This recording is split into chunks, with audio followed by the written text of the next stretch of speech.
Welcome to night bulletin.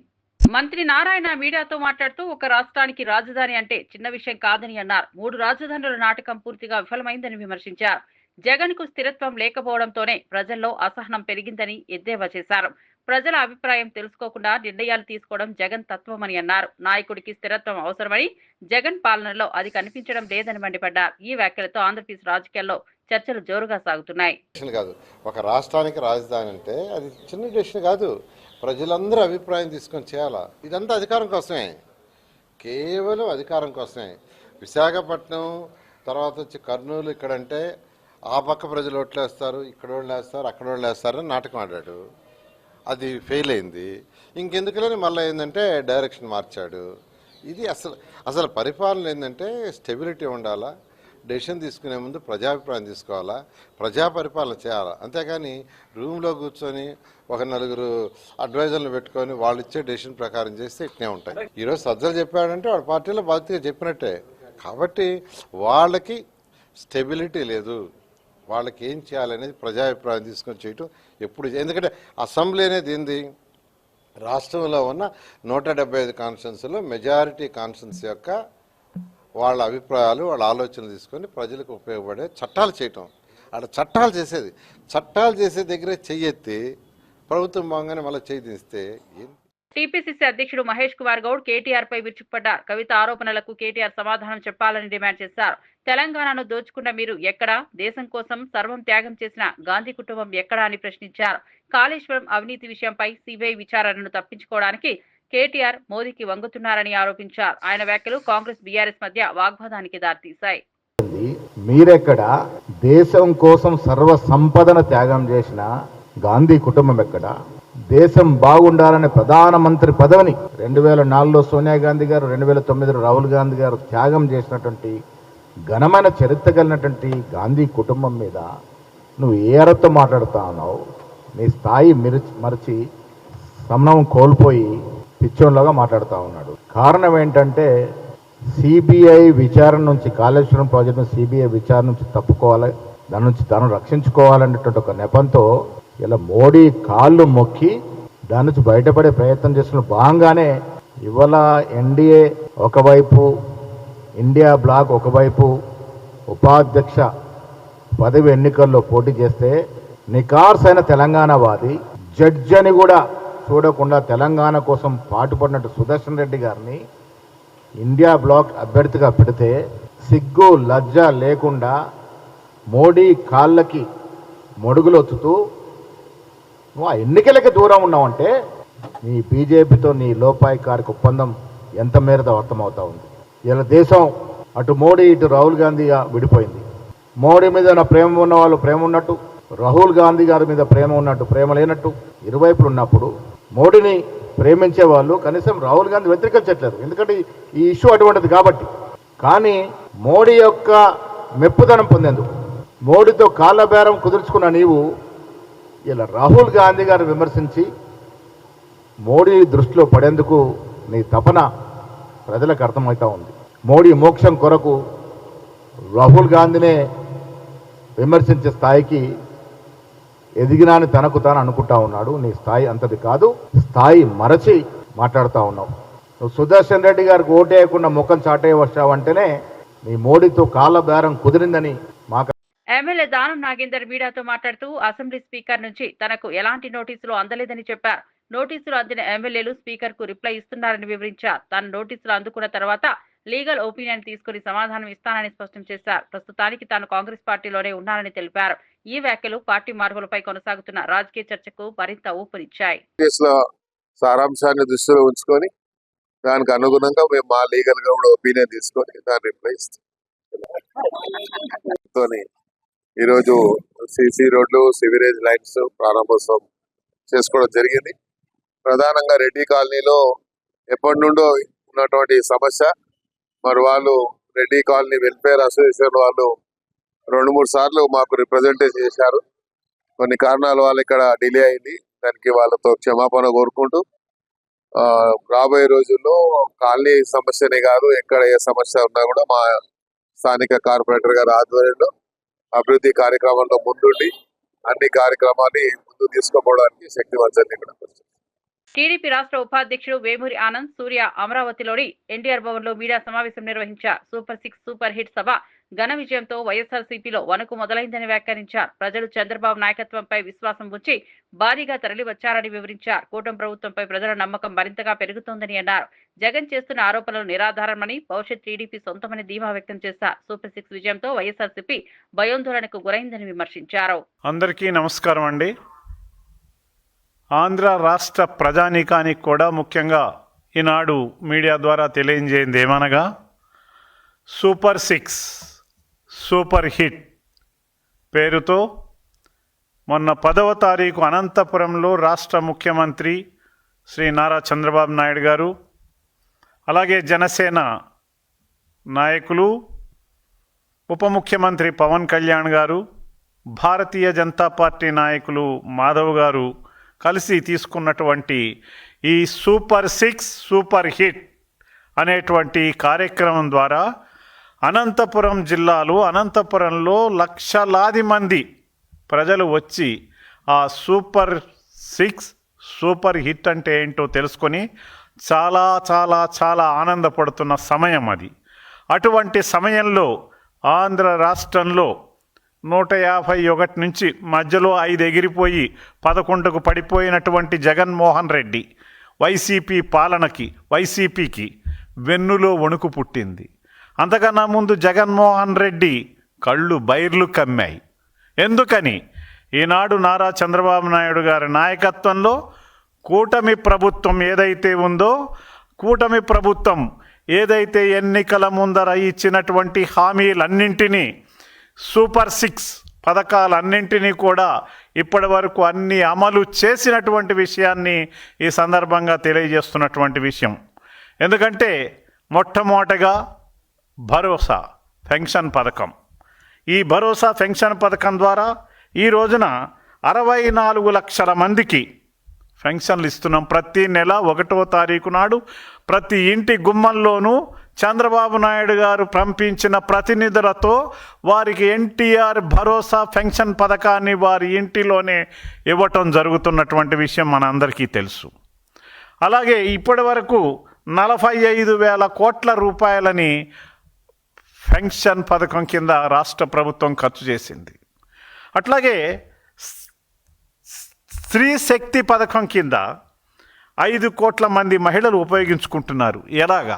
ఉచిత ప్రయాణం, ఉచిత బస్సు ప్రయాణ పథకం కింద సూపర్ 6లో భాగంగా స్త్రీ శక్తి పథకం ద్వారా 5 కోట్ల మంది మహిళలు ఈ రోజున వాళ్ళు ఉపయోగించుకుంటున్నారు. ఉచిత రాష్ట్రంలో ఎక్కడికి వెళ్ళాలన్నా ఉచిత ప్రయాణ సౌకర్యాన్ని, దానికి 200 కోట్ల రూపాయలు వాళ్ళకు ఆదా అయినటువంటి విషయం. అంటే ప్రభుత్వం ఈ ఉచిత ప్రయాణం కోసం 200 కోట్ల రూపాయలని ఖర్చు చేస్తున్నటువంటి విషయాన్ని కూడా ఈ రోజున స్త్రీశక్తి పథకం ద్వారా అమలు చేస్తున్న విషయం తెలియజేస్తున్నాం. అంతేకాకుండా వైఎస్ఆర్సీపీ అధికార ప్రతినిధి మాజీ మంత్రి ఆర్కే రోజా మంత్రులు పవన్ కళ్యాణ్ పై మండిపడ్డారు. మెడికల్ కాలేజీలు ఎలా నిర్వహిస్తారో తెలియని మంత్రులు సిగ్గు లేకుండా మాట్లాడుతున్నారని ఎద్దేవా చేశారు. మంగళగిరిలోని ఎయిమ్స్ కూడా సిద్ధార్థ మెడికల్ కాలేజీలో అద్దె భవనంలో ప్రారంభమై పూర్తిస్థాయి ఏర్పాటుకు 9 సంవత్సరాలు పట్టిందని గుర్తు చేశారు. హోంమంత్రి నియోజకవర్గంలో యూరియా దొరక్క రైతు ఆత్మహత్య చేసుకున్నారని విమర్శించారు. ఇలాంటి దౌర్భాగ్య పాలన చూసుకోవాల్సింది జగన్ కాదని, హోంమంత్రి ఆత్మ పరిశీలన చేసుకోవాలని వ్యాఖ్యానించారు. ముందు ఆసుపత్రి నడపాలి, తర్వాత ఎన్ఎంసి వాళ్ళు వచ్చి దాన్ని పరిశీలించి ఓకే అనుకుంటే పర్మిషన్ ఇస్తారు. పర్మిషన్ వచ్చిన మొదటి ఏడాది అడ్మిషన్లు మొదలవుతాయి. ఆ మొదటి ఏడాదికి అవసరమైన మౌలిక వసతులు రెడీ చేస్తారు. 2వ ఏడాది కూడా అలాగే పరిశీలన చేస్తారు. ఆ తర్వాత 2వ ఏడాదికి అవసరమైన ఇన్ఫ్రాస్ట్రక్చర్ ని రెడీ చేస్తారు. 3, 4, 5 సంవత్సరాల వరకు కూడా ప్రతి ఏటా ఇలా పరిశీలన చేసే అన్ని రకాల సదుపాయాలు, ఫ్యాకల్టీలు ఉన్నారా అని పరిశీలన ఉంటుంది. అంటే ఒక మెడికల్ కాలేజ్ పూర్తి స్థాయిలో నడవాలి అంటే దాదాపుగా 7 నుంచి 8 సంవత్సరాలు పడుతుంది. ఎందుకు ఇది చెప్తున్నానంటే మంగళగిరి ఎయిమ్స్ మెడికల్ కాలేజ్ కూడా మొదట విజయవాడలో ఉన్న సిద్ధార్థ కాలేజ్లో రెంట్కున్న బిల్డింగ్లోనే రెంట్కున్నారు. అది పూర్తి స్థాయిలో తయారు కావడానికి, పూర్తి స్థాయిలో క్లాసులు ఈరోజు నిర్వహించడానికి దాదాపుగా 9 సంవత్సరాలు పట్టింది.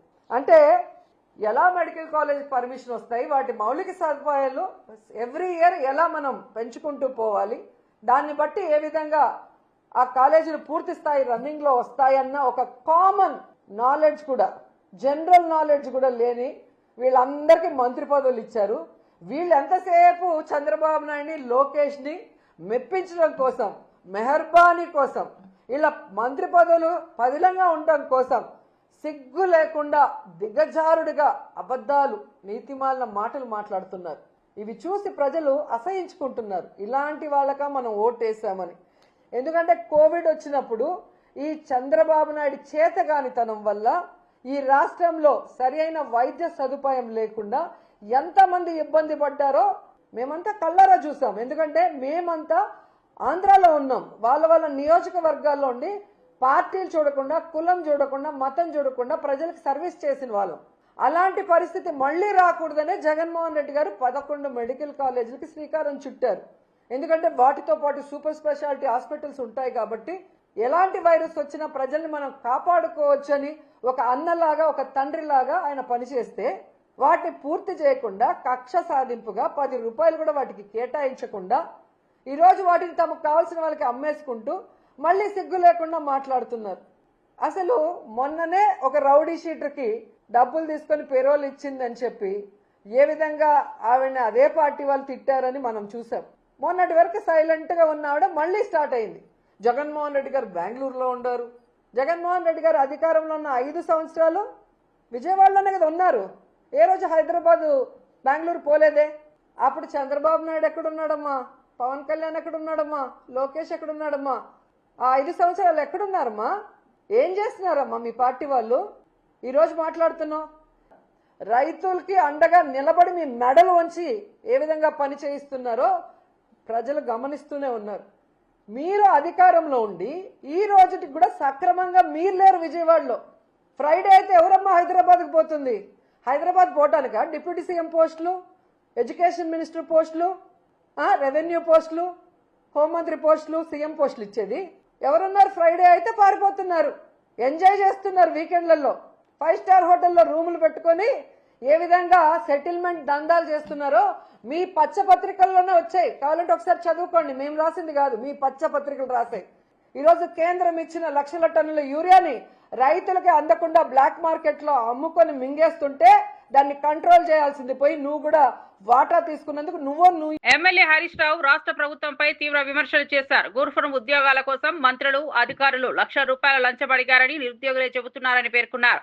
ఇంత నిర్లక్ష్యంగా పరీక్ష నిర్వహిస్తారా అని స్వయంగా హైకోర్టు ముటిక్కాయలు వేసిందని గుర్తు చేశారు. నిజంగా తప్పు చేయకపోతే గ్రూప్ 1 అవకతవకలపై సిట్టింగ్ జడ్జితో విచారణ జరిపించాలని డిమాండ్ చేశారు. అవినీతికి పాల్పడిన వారిని కఠినంగా శిక్షించాలని స్పష్టం చేశారు. విద్యార్థుల భవిష్యత్తును చెల్లాచెదురు చేసే ప్రభుత్వ వైఖరిని ఎట్టి పరిస్థితుల్లోనూ అంగీకరించమని ఆయన హెచ్చరించారు. హైకోర్టే మొట్టికాయలేసి ప్రభుత్వాన్ని చెప్పింది, ఇంత నిర్లక్ష్యంగా గ్రూప్ 1 నిర్వహిస్తారా అని చెప్పి హైకోర్టు మొట్టికాయలు వేసినా ఇంకా ఈ ప్రభుత్వానికి బుద్ధి రాలేదు, సోయి రాలేదు. ఇంకా దాని మీద అప్పీల్కి పోతామంటున్నారు. ఇంకా ఏ ముఖం పెట్టుకొని అప్పీల్ పోతారు? ఇవాళ నిరుద్యోగ యువకులు బయటకు వచ్చి పలాని మంత్రులు, పలాని అధికారులు మమ్మల్ని ₹1,00,000 అడిగారని చెప్పి వాళ్ళే నేరుగా ఆరోపణలు చేస్తున్నారు. దాని మీద ఈ రోజు విచారణ జరపాల్సిన అవసరం ఉంది. అసలు ఎవరు ఈ అక్రమాలకు బాధ్యులు ఎవరో తేల్చాల్సినటువంటి బాధ్యత ప్రభుత్వం మీద ఉంది. నిజంగా తప్పు చేయకపోతే ముఖ్యమంత్రి వెంటనే దీని మీద సిట్టింగ్ జడ్జితో విచారణ జరపాలి. తప్పులు జరిగిన వారి మీద కఠిన చర్యలు తీసుకోవాలి. అవినీతికి పాల్పడిన వారిని వెంటనే శిక్షించాలి. కానీ దానికి ముందుకు పోకుండా తప్పులను సరిదిద్దకుండా ఇంకా అప్పీల్కి పోతాం, ఇంకా దాచుకునే ప్రయత్నానికి ఇలా రేవంత్ రెడ్డి పాల్పడతా ఉన్నారు. ఆ రోజు చెప్పిందేమో మొదటి ఏడాదిలోనే 2 లక్షల ప్రభుత్వ ఉద్యోగాలు ఇస్తామన్నారు.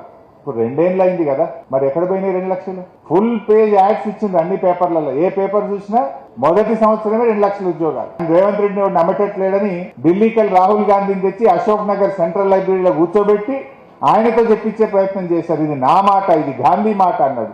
మరి గాంధీ మాట ఏడవైందో, రేవంత్ రెడ్డి మాట ఏడవైందో? 2 లక్షల ఉద్యోగాలు కాదు కదా, ఇందాక మా సీనన్న చెప్పినట్టు 10,000 కూడా ఇవ్వలే. అన్ని కేసీఆర్ గారు. ఇప్పుడు 20,000 పోలీస్ కానిస్టేబుల్ ఉద్యోగాలు. ప్రిలిమినరీ పరీక్ష పెట్టింది కేసీఆర్ గారు, ఫైనల్ పరీక్ష పెట్టింది కేసీఆర్ గారు, ఫిజికల్ టెస్ట్ చేసింది కేసీఆర్ గారు, ఫలితాలు ఇచ్చింది కేసీఆర్ గారు, కాయిదాలు పంచింది రేవంత్ రెడ్డి. ఇది నేను ఇచ్చిన అంటాడు. అంతకు మించి అసలు నీ హయాంలో నోటిఫికేషన్ ఇచ్చింది ఎక్కడా? నువ్వు ఉద్యోగాలు ఇచ్చింది ఎక్కడ? ఎక్కడ పోయి 2 లక్షలు చర్చ పెట్టి అసెంబ్లీలో అంటే అసెంబ్లీ పెట్టాడు. అమరావతిలోని ఎన్టీఆర్ భవన్ లో మీడియా సమావేశం నిర్వహించిన ఎమ్మెల్యే కలికిరి మురళీమోహన్ ఆటో డ్రైవర్లకు దసరా పండుగ ముందే వచ్చిందని వ్యాఖ్యానించారు. టీడీపీ ప్రభుత్వం ఆటో డ్రైవర్ల సంక్షేమానికి కట్టుబడి ఉందని తెలిపారు. రవాణా రంగంలో పనిచేసే చిన్న వ్యాపారులు డ్రైవర్ల సమస్యలను గుర్తించి వారికి సహాయం చేయడం పార్టీ ధ్యేయమని వివరించారు. దసరా పండుగకు ముందుగానే ఆటో డ్రైవర్లకు లబ్ధి చేకూరేలా చర్యలు తీసుకున్నామని చెప్పారు. ఈ పండుగను ఆనందంగా జరుపుకునేందుకు ప్రభుత్వం అన్ని విధాలా అండగా ఉంటుందని ధైర్యం చెప్పారు. సూపర్ హిట్ ద్వారా రాష్ట్ర ప్రజానీకం అంతా కూడా కూటమి ప్రభుత్వాన్ని దీవిస్తూ ఉంది. 5 ఏళ్ల మ్యాండేట్లో 15 నెలల కాలంలోనే ఇచ్చిన హామీలన్నింటినీ కూడా నెరవేరుస్తూ అదనంగా కూడా అనేక రకాలైనటువంటి సంక్షేమ కార్యక్రమాలు, అలాగే సంక్షోభం తలెత్తిన ప్రతిసారి ఆ సంక్షోభ నివారణకు తీసుకుంటున్నటువంటి చర్యలపైన యావత్ ఆంధ్ర రాష్ట్రమే కాదు భారతదేశం మొత్తం కూడా ఈరోజు ఆంధ్రప్రదేశ్ పరిపాలన వైపు చూస్తోంది. అది కేవలం ఒక నారా చంద్రబాబు నాయుడు గారి యొక్క దార్శనికత, దూరదృష్టి, పట్టుదల, దీక్ష, ప్రజల పట్ల బాధ్యత, వీటన్నిటినీ కలగలిపిన పరిపాలన ఈరోజు జరుగుతున్నటువంటి కారణంగా ఆంధ్రప్రదేశ్లో ప్రజానీకం ఆనందంగా ఉంది. నేను ఈ సందర్భంగా ఒక మాట చెప్పదలుచుకున్నా. ప్రజలు ఇది మంచి ప్రభుత్వం, మంచి పరిపాలన అని దీవిస్తున్నటువంటి తరుణంలో దుర్మార్గులు, దుష్టులు, ముఖ్యంగా వైఎస్ఆర్ కాంగ్రెస్ పార్టీకి సంబంధించినటువంటి నాయకులు దుష్ప్రచారం మొదలు పెడుతున్నారు.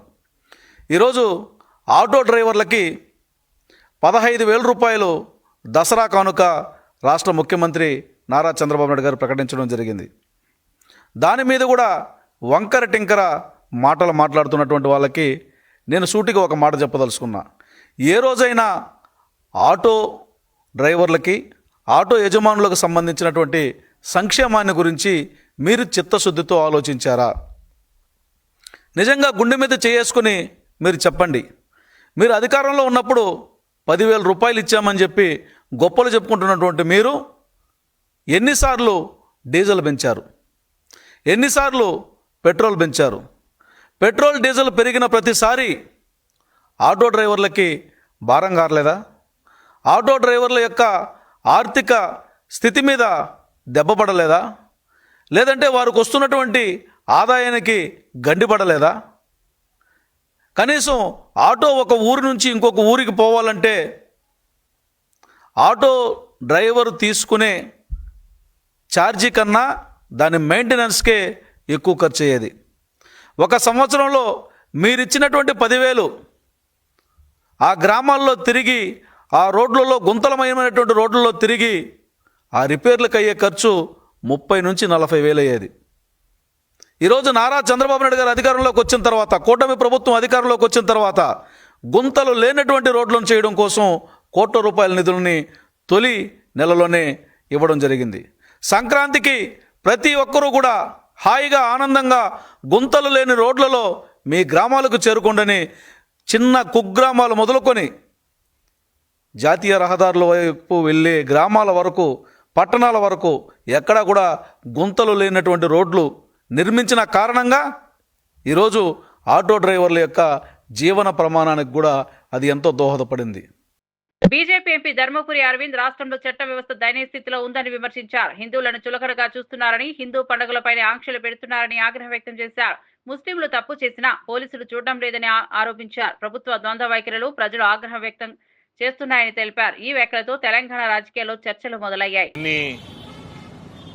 అరెస్టులు చేయడం జరిగింది. బోధన్ ప్రాంతంలో టెర్రరిస్ట్ యాక్టివిటీ పెరగడము, ఇక్కడ బోధను ఇంతకుముందు కూడా పిఎఫ్ఐకి, సిమ్మికి అడ్డాగా మారటము, ఇవన్నీ కూడా కొంచెం ప్రజలకి భయాందోళన కలిగిస్తూ ఉన్నాయి. ఇటువంటి పరిస్థితి వస్తుందంటే డెఫినెట్గా ఇది లా అండ్ ఆర్డర్ సరిగ్గా లేదు. ఓటు బ్యాంక్ రాజకీయాలు ఇవన్నీ కూడా ఇవాళ సొసైటీకి, సమాజానికి ఒక ముప్పుగా మారుతా ఉంది. హిందువులు అనేసరికి చులకన, హిందూ పండుగలంటే చులకన, రెస్ట్రిక్షన్స్ ఇటువంటి హ్యాండ్లింగ్ వల్లనే హిందువుల మీద ఇమీడియట్ యాక్షన్, ముస్లింల మీద యాక్షన్ తీసుకోకపోవడం, దీనివల్ల సమాజంలో చీలికలు వస్తాయి అని ఆయనని రిక్వెస్ట్ చేయడం జరిగింది. కేంద్ర మంత్రి భూపతిరాజు శ్రీనివాస్ వర్మ తనపై జరుగుతున్న విమర్శలకు బదులిచ్చారు. నేను చేసే అభివృద్ధి కార్యక్రమాలను హైజాక్ చేయడానికి ప్రయత్నిస్తే తగిన సమాధానం ఇస్తానని హెచ్చరించారు. సాధారణ కార్యకర్తగా ఎంపీ టికెట్ తెచ్చుకుని రికార్డు మెజార్టీ గెలిచి కేంద్ర మంత్రి అయ్యానని గుర్తు చేశారు. ఎవరో చేసిన అభివృద్ధిని నేను చేశానని చెప్పుకోవాల్సిన అవసరం లేదని స్పష్టం చేశారు. ఏ విధంగా ఎక్కడ సమాధానం చెప్పాలనేటువంటి విషయం నాకు కూడా తెలుసు. సహకరించండి, అందరూ కలిసి పనిచేస్తే కానీ అభివృద్ధి సాధ్యం కాదు. కానీ సంబంధం లేకుండా, బాధ్యత లేకుండా, మన ఇన్వాల్వ్మెంట్ లేకుండా తగుదినమ్మా నేను ఉన్నానని వచ్చి నన్ను కెలకడానికి ఎవరన్నా ప్రయత్నం చేస్తే గతంలో చెప్పాను, నాతో అపరిచితుడు బయటకు వస్తాడు అనేటువంటి విషయం. సామాన్యుడైనటువంటి శ్రీనివాస్ వర్మ ఏ విధంగా రాజకీయం చేయగలడో ఆ విధంగా రాజకీయం చేసే పార్లమెంట్ టికెట్ తెచ్చుకున్న నర్సాపూర్ పార్లమెంట్ చరిత్రలోనే ఎప్పుడూ లేని విధంగా 2,80,000 ఓట్లు మెజార్టీతో నెగ్గా కేంద్ర మంత్రిని అయ్యా. ఎవరో చేసినటువంటి అభివృద్ధిని నేను చేశాననేటువంటి చెప్పుకునేటువంటి స్థాయికి శ్రీనివాస్ వర్మ దిగజారడు. వైఎస్ఆర్సీపీ యువనేత బైరెడ్డి సిద్ధార్థరెడ్డి రాజమండ్రి సెంట్రల్ జైల్లో మిథున్ రెడ్డిని కలిసి పరామర్శించారు. లిక్కర్ కేసులో తప్పుడు ఆరోపణలతో అరెస్టు చేసినట్లు ఆరోపించారు. మిథున్ రెడ్డి విద్యార్థి దశలోనే అనేక కేసులు పెట్టారని గుర్తు చేశారు. మంచి నాయకుడిగా ఎదుగుతున్నందుకే అరెస్ట్ చేశారని విమర్శించారు. ఆయన భవిష్యత్తు నాయకుడిని కూటమి నేతలకు మిథున్ వల్ల ఇబ్బందులు ఉంటాయని వ్యాఖ్యానించారు. మిథున్ రెడ్డి గారి పైన బనాయించినారో ఆ లిక్కర్ కేసులో లోపలున్నటువంటి మిథున్ రెడ్డి గారిని కలవడానికి ఈరోజు రాజమండ్రి సెంట్రల్ జైలుకు రావడం జరిగింది. మిథున్ రెడ్డి గారిది ఈ గవర్నమెంట్ వచ్చిన తర్వాత అరెస్టు జరుగుతుంది అని చెప్పి ఇదేం మాకు పెద్ద ఆశ్చర్యం కలిగించిన విషయం ఏం కాదు. ఎందుకంటే గతంలో తెలుగుదేశం పార్టీ అధికారంలో ఉన్నప్పుడు కూడా మిథున్ రెడ్డి గారి పైన కేసులు పెట్టినారు. ఆయన విద్యార్థి దశల్లో ఉన్నప్పుడు కూడా ఆయన ఎదుగుదలను ఓర్చలేక కేసులు పెట్టినారు. కానీ ఈరోజు సీన్ కట్ చేస్తే ఈరోజు దేశ రాజకీయాల్లోనే చాలా పెద్ద స్థాయికి ఎదిగిన వ్యక్తి మిథున్ రెడ్డి గారు. అంటే పొలిటికల్గా కావచ్చు, వ్యాపార రీత్యా కావచ్చు, ఆయనకున్న పలుకుబడి రీత్యా కావచ్చు, ఆయనకున్నటువంటి కాంటాక్ట్స్ రీత్యా కావచ్చు, ఇండివిజువల్గానే చాలా టాల్ పొలిటీషియన్. కాబట్టి చిత్తూరు జిల్లాకు సంబంధించినటువంటి వ్యక్తి, అటువంటి వ్యక్తి అంత ఎదిగిపోతే, అంత పైన స్థాయిలో పెద్ద స్థాయిలో ఉంటే రేపు ఫ్యూచర్లో తెలుగుదేశం పార్టీకి కావచ్చు, కూటమి కావచ్చు, లేకుంటే నారా లోకేష్ భవిష్యత్తుకు కావచ్చు ఒక ఇబ్బందికరమైన వాతావరణం ఉంటుందనే ఉద్దేశంతో ఆయనను ఈరోజు ఒక అక్రమ కేసు, ఎటువంటి ఎవిడెన్సులు, ప్రూఫ్లు, రుజువులు లేనటువంటి కేసులో ఆయనను అరెస్ట్ చేయడం అనేది నిజంగానే చాలా దారుణం. ఒకవేళ మిథున్ రెడ్డి గారు గాన వాళ్ళు ఆరోపిస్తున్నటువంటి ఉద్దేశంలో మంచి వ్యక్తి కాకపోతే ఇంత తెలుగుదేశం పార్టీ గాలిలో, ఇంత కూటమి గాలిలో ఆయన గెలిచింది ఎవరిపైన? మాజీ ముఖ్యమంత్రి, ఉమ్మడి రాష్ట్రానికి మాజీ ముఖ్యమంత్రి అయినటువంటి కిరణ్ కుమార్ రెడ్డి గారి పైన మిథున్ రెడ్డి గారు గెలిచినారు. అంటే ఆ రాజంపేట పార్లమెంట్ పరిధిలో కానీ ఆయనకి ఎంత మంచి పేరుంది, ఆ కుటుంబానికి ఎంత మంచి పేరుంది అనేది ఈ రాష్ట్ర ప్రజలందరూ కూడా ఒక్కసారి ఆలోచించమని చెప్పి నేను రిక్వెస్ట్ చేస్తున్నా. ఎందుకంటే కేవలం మెంటల్గా ఆయనను ఇబ్బంది పెట్టాలా, డిమారలైజ్ చేయాలా, ఆయనలో ఉండే కాన్ఫిడెన్స్ని దెబ్బ కొట్టాలా అనే ఉద్దేశంతో అక్రమంగా కేసులు పెట్టినారు. ఈ లిక్కర్ కేసులో కేవలం A2, A3 యొక్క స్టేట్మెంట్స్ను రికార్డు చేసి వాళ్ళు చెప్పినారని చెప్పి మిథున్ రెడ్డి గారిని అరెస్ట్ చేసినారు. కానీ వాళ్ళిద్దరిని అరెస్ట్ చేసినారా? చేయలే. దాదాపుగా ఈ రోజుకి 50 రోజుల పైన అయింది మిథున్ రెడ్డి గారు అరెస్ట్ అయ్యి. ఈ 50 రోజులలో ఆయనను విచారించాలా అని చెప్పి ఎవరైనా కస్టడీ పిటిషన్ వేసినారా? వేయలే. ఎందుకు వేయలే అన్న కస్టడీ పిటిషను? ఎందుకంటే మిథున్ రెడ్డి గారు కస్టడీకి పోతే అడిగేదానికి వీళ్ళ దగ్గర ప్రశ్నలు లేవు కాబట్టి ఇటువంటి కేసులు ఎక్కువ రోజులు నిలబడవు. ఏదైతే వాళ్ళ కుటుంబం ఒక 30-40 ఏళ్ళ నుంచి సర్వీస్ చేసుకుంటూ వస్తున్నారో, ప్రజలకు సేవ చేసుకుంటూ వస్తున్నారో, అదే వాళ్ళకు శ్రీరామ రక్షగా నిలబడుతుందని చెప్పి ఈ సందర్భంగా నేను మీకు అందరికీ తెలియజేసుకుంటూ, ఈరోజు రాష్ట్రంలో ఏదైతే అబద్ధాలు చెప్పడం, అబద్ధాలపైన రాజకీయం చేయడం, కథలు చెప్పడం, ఆ కథలను ప్రజలను నమ్మించేలా చేయడం అనేది ఒక ఆనవాయితీగా జరుగుతుంది. ఎందుకంటే కానీ ఈరోజు రాష్ట్రంలో 20-30 వేల మంది అమ్మాయిలు మిస్ అయినారన్నారు. దానికి ఆధారం ఉందే? అధికారంలోకి వచ్చినాక ఎవరైనా దాన్ని నిరూపించినారా? ఒక్క మహిళనన్నా తిరిగి తీసుకొచ్చినారా?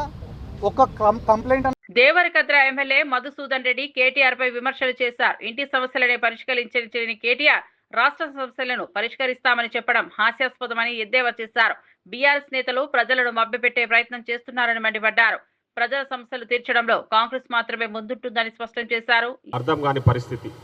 ఇంట్లో సంసారాన్ని చక్కదిద్దుకోలేక, కుటుంబంలో వచ్చిన గొడవలు పరిష్కరించుకోలేక, కుటుంబ కలహాలతో సతమతమవుతూ 10 ఏళ్ల అధికారాన్ని అడ్డం పెట్టుకొని అడ్డగోలుగా దోసుకున్న దోపిడీ సంపాదనలో తేడాలు రావడం, ఆ తేడాల వల్ల కుటుంబంలో కలహాలు మనమంతా చూస్తూ ఉన్నాం. దాంట్లో భాగంగానే కవిత ఎపిసోడు. సో అవన్నీ గాలికి వదిలేసి ఈరోజు తగుదునమ్మ అంటూ, అంటే కవరింగ్ ఇచ్చుకోనికే ఏదో మేమే ఉద్ధరించాలి తెలంగాణను, మళ్ళీ మేమేదో ఉద్ధరిస్తాం, మళ్ళీ మేమేదో వస్తామని పగటి కళ్ళలు గంటూ పగటి వేషాలు వేస్తూ సోషల్ మీడియాలో ప్రచారాల కోసం అని చెప్పేసి అక్కడక్కడ పోయి మీటింగ్లలో పాల్గొంటూ ఉన్నాడు. దాంట్లో భాగమే ఈరోజు గద్వాల కేటీఆర్ గద్వాలకు వస్తున్నాడని చెప్పేసి వాళ్ళ సొంత డబ్బా కొట్టుకోవడానికి పెట్టుకున్న టీ న్యూస్ ఛానల్లో పొద్దు నుంచి ఒకటే ప్రచారం, అంగు ఆర్భాటాలు. ఏదో పాలమూరు అంతా ఈయన కోసం ఎదురు చూస్తున్నట్టు, గద్వాల మొత్తం ఈయనకు దాసోహం అయినట్టు కేటీఆర్ గారు వస్తున్నారని చెప్పేసి పెద్ద ఎత్తున ఏదో అక్కడ ప్రజలు విపరీతంగా ఎదురు చూస్తున్నారని చెప్పేసి ప్రచారాలు చేసుకుంటూ ఉన్నారు. దాని సోషల్ మీడియాలో కూడా ఇప్పుడు వాళ్ళకి తెలిసిందే, అందరికి తెలిసిన విషయమే సోషల్ మీడియా ఏ విధంగా వాళ్ళను ప్రచారాలు జరుపుకుంటారో. ఎందుకంటే అడ్డగోలుగా సంపాదించిన సంపదతోన సోషల్ మీడియా నడిపించుకుంటూ ఆ సోషల్ మీడియాలో మా ప్రజాప్రభుత్వం మీద దుమ్మెత్తిపోసే ప్రయత్నం, తప్పుడు ప్రచారాలు. సో ఇవన్నీ మనం గమనిస్తూ ఉన్నాం. తిరుపతి జిల్లా సూళ్లూరుపేటలో డంపింగ్ యార్డ్ ప్రతిపాదనపై గ్రామస్తుల ఆందోళనకు ఎమ్మెల్యే నెలవల విజయశ్రీ స్పందించారు. స్వయంగా సంఘటన స్థలానికి చేరుకుని పరిస్థితిని పరిశీలించారు. ప్రజలకు ఇబ్బందికరంగా ఉన్న ప్రదేశంలో డంపింగ్ యార్డ్ ఏర్పాటు చేయబోమని హామీ ఇచ్చారు. ప్రత్యామ్నాయ స్థలం కోసం చర్యలు తీసుకుంటామని స్పష్టం చేశారు. ప్రజల సంక్షేమమే తనకు ముఖ్యమని, సమస్యల పరిష్కారంలో ఎప్పటికీ వెనకడబోమని తెలిపారు. ఆమె స్పందనతో గ్రామస్తులు సంతృప్తి వ్యక్తం చేశారు.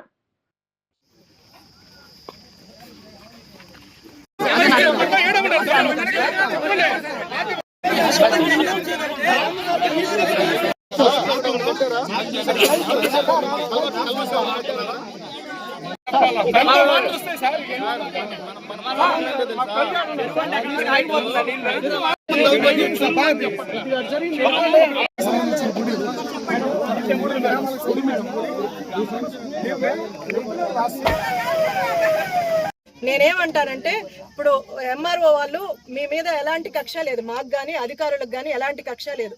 కొన్నెంబట్టి వాళ్ళ మీద మాకు ఎలాంటి ఇబ్బంది లేదు. కాన్స్టిట్యున్సీ అంతా కూడా ఒకటే. మాకు అన్నిటి కోసం మనం అన్ని చేస్తున్నాం. అభివృద్ధి పనులు కానీ లేకపోతే సంక్షేమం కానీ అందరికీ కూడా ఈ రోజు మీ ఒక్కొక్కరు అడగండి, ఏం ప్రధానికి మధ్యలో ఇచ్చేస్తారు ఎందుకు? ఎంఆర్ఓ గారు రిపోర్ట్ పంపించారు, కలెక్టర్ గారు ఓకే చేశారు. నాకు ఎందుకు నేను కామ్ ఉండలేదు. మీరు నాకు వచ్చి అడిగారు కాబట్టి ఆ సమస్య గురించి మాట్లాడడానికి నేను ఈ రోజు ఇక్కడికి వచ్చాను. అర్థం చేసుకోవడానికి ప్రయత్నించాలి. ఇప్పుడు ఈ రోజు నేను నా దగ్గరకు వచ్చిన వాళ్ళకు కూడా నేను ఏం చెప్పానంటే, నేను వచ్చి సైట్ చూస్తాను, మీ ప్రాబ్లమ్స్ నేను వింటాను. ఒకవేళ నిజంగా మీకు ఇబ్బంది కలిగేలాగుంటే నేను దాన్ని మారుస్తానని మీ అందరికీ కూడా ఉందని, చెరువుకు దూరంగా ఉందని నేను ఈ రోజు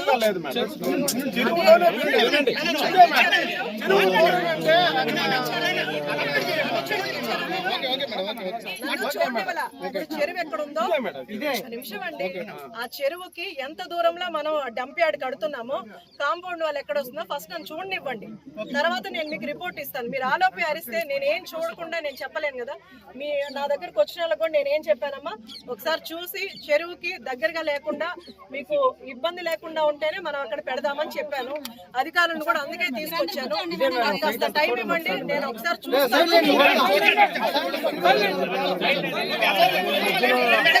బులెటిన్ అప్డేట్స్ మరో బులెటిన్ లో మళ్ళీ కలుద్దాం.